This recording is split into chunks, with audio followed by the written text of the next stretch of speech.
Antes de continuar, não esqueça de deixar o like e se inscrever no canal. A gente precisa viver novas oportunidades, novos desafios. Dessa vez a ideia não era um período sabático, né? Como foi aquela troca de Água Santa e Juventude, que a ideia, os planos eram outros. Dessa vez já era só esperar um pouquinho, baixar a poeira, sentar um pouquinho tudo que nós tínhamos vivido nesse período de Água Santa, Juventude, São Paulo. Foi tanta coisa acontecendo e refletir um pouco dos erros, dos acertos e aí aceitar esse novo desafio do Vitória. Quando eu falei assim, tá na Europa, vai ver. Você tava vendo a final da Champions, né? Semi. A Semi. E aí o presidente do Vitória te ligou, você teve que ir direto ou deu tempo de passar em casa e pegar a mala? Você já foi direto? Não, fui direto, mas coincidiu que eu já estava há 3 dias já da volta. Eu fui primeiro ver o jogo de Paris, depois fui ver o jogo de Madrid, fui ver as 2 semifinais, aproveitei para ir com a família, para passear um pouco, dar uma descansada, uns 15, 20 dias. Nesse período aconteceram algumas situações, né, de sondagens, propostas, mas eu queria, como eu falei, refletir um pouco em tudo que tinha acontecido. E aí depois veio o convite do Vitória, já conhecendo um pouco do que é o Vitória, já tive a oportunidade de morar em Salvador há alguns anos atrás, né? Então eu entendi que seria uma grande oportunidade. E aí deu tempo de eu completar a viagem, mas aí a volta já foi direto, a família veio para São Paulo e eu já fui direto para Salvador. Você gosta de desafios, né? Assim, você é um cara jovem, um técnico jovem, abraçou sempre desafios. Chega no Água Santa, ninguém acreditava no Água Santa finalista. O Juventude é a mesma coisa. Não, imagina, se manter na Série B. Subiu e vice-campeão. O Vitória volta à elite depois de muito tempo e fala-se muito, não, a questão é manter ali na Série A. Você não tem essa meta, né? Porque você é um cara que gosta de desafio. Você pensa lá na frente, você pensa alto. Tá pensando alto também no Vitória? Não, André, eu penso muito alto, eu sonho muito alto, mas a gente não pode externalizar tudo que a gente pensa e sonha. Esse período vai me ensinando muita coisa, né? Então acho que o nosso discurso é mais... a gente é muito otimista, o nosso elenco, o nosso trabalho, a gente sabe o que a gente faz diariamente, mas eu acho que a gente tem que ser um pouco mais precavido.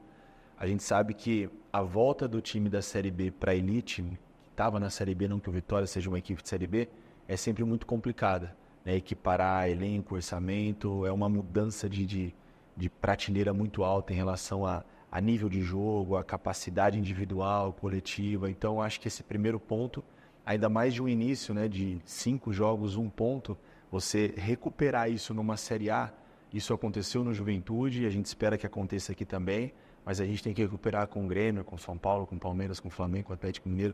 Então a dificuldade ela é muito maior. Então a gente tem conseguido colocar um pouco das ideias, melhorar essa pontuação, mas acho que o primeiro passo é a gente permanecer. Aí, à medida do possível, a gente começa a criar outros desafios. Apesar que isso internamente é um discurso um pouco diferente, mas aí é uma coisa muito mais particular nossa e do elenco. Você chega no Vitória e o Vitória estava numa... assim, estava um desequilíbrio, era um time que tinha questões internas e tal. O mais difícil nesse primeiro momento foi arrumar a casa para caminhar, porque hoje o elenco é curto, né? Teve algumas saídas e tal, mas era necessário arrumar essa casa para aí o negócio começar a fluir? Eu vejo que a gente foi muito assertivo, né? Nós, enquanto comissão técnica, o suporte da diretoria, do nosso executivo, do ídolo, das pessoas que fazem o futebol, nós tínhamos o elenco um pouco inchado e na minha maneira de ver, não tão preparado para um desafio de Série A.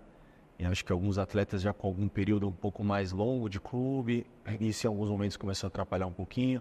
Eu vi um grupo um pouco fragilizado, um pouco sem confiança, internamente todo mundo muito receoso com esse retorno, com esse início de campeonato. Então acho que recuperar essa autoestima, recuperar a confiança, recuperar uma unidade coletiva dos atletas que subiram da Série B e foram campeões no ano passado, para os que chegaram. Eu acho que eles entenderem que não tem mais o que foi feito, não tem quem chegou, quem estava, era uma coisa só, era o Vitória.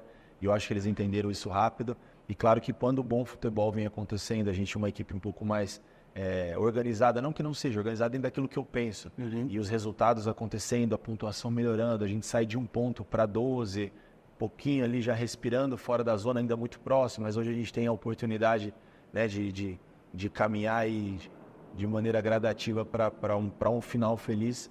Eu acho que isso ajudou também em todo esse contexto. E algumas decisões, elas precisavam ser tomadas, né? E acho que esse é o meu papel, tomar essas decisões, definir algumas saídas junto com a diretoria. Algumas foram em consenso, outras foram opiniões contrárias, mas a gente entendeu que era o melhor para o clube e a gente tomou as decisões. Cara, você chegou, já rolou uma polêmicazinha, né? A história a estrutura do Vitória e a estrutura do São Paulo. Isso deu bochicho. Deu. Você falou isso mesmo? Não, André, na verdade, assim, eu não falei isso, né? O nosso presidente, o Fábio, ele é um cara muito visionário, tanto que é um cara que pegou um clube de uma Série C e em 2 anos colocou numa Série A. É um cara que veio da política, então o futebol é tudo muito novo para ele, né? Então tem a paixão do torcedor. Eu acho que nesse momento falou mais o torcedor do que o presidente. E quando ele busca essas comparações, porque pô, o que tem de bom lá? O que a gente não tem aqui? O que nós podemos melhorar? Então ele tem esse desejo de trazer o melhor para o Vitória. Isso é muito legal. E eu falei, poxa, presidente, dentro da nossa realidade, o Vitória está muito bem estruturado em comparação ao São Paulo, mas são outras realidades, né? O São Paulo é um clube de Libertadores, de Mundiais, gigante, não que o Vitória não seja grande também na sua história, mas não existe comparações. Eu jamais falei, aqui é melhor, aqui é pior, não seria nem elegante da minha parte e jamais faria isso, por mais que fosse. O São Paulo, eu acho que a gente usou o que nós usamos para ele do São Paulo, é que o São Paulo sempre foi uma referência de estrutura, de centro de treinamento, de Cotia de Barra Funda, sempre foi pioneiro em muitas situações dessa de infraestrutura.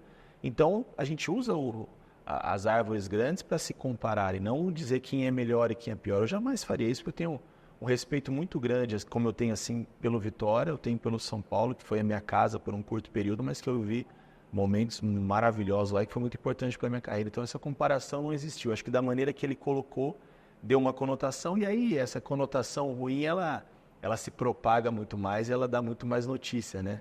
Do que a gente apurar a informação antes de divulgar. Mas isso são as redes sociais, são os blogs, alguns, né, de hoje em dia que gostam de potencializar essas coisas, mas isso não aconteceu. Porque assim, ele fala assim, o Carpini chegou aqui, a comissão até falou, não deve nada pro São Paulo. Aí, cada um interpreta da maneira que quando quer, a gente, né, eu falei para ele, assim, quando a gente vai jogar contra o Vitória no Barradão, a gente entra com ônibus ali, desce, a gente só vê o Barradão. E quando você vê o tamanho do espaço, os campos lá em cima, o futebol feminino, a estrutura de fisiologia, então você vê que, poxa, era um clube que há quantos anos estava fora da Série A? Há 2 anos estava numa Série C, então a comparação foi como a gente está dentro da nossa realidade, bem estruturado. Mas a gente não é melhor que o São Paulo, que o Flamengo, que o Atlético. Não, e nem se for, cada um cuida dos seus problemas. Não existe comparações. E eu jamais faria esse tipo de comparação, porque eu também sei do que tem no São Paulo. Então, foi uma maneira de comentar usando uma referência de um clube de referência. Isso. Então, tá explicado aqui, pronto. Pedra no assunto, não teve comparação, não teve nada disso. Mas não vai repercutir tanto igual.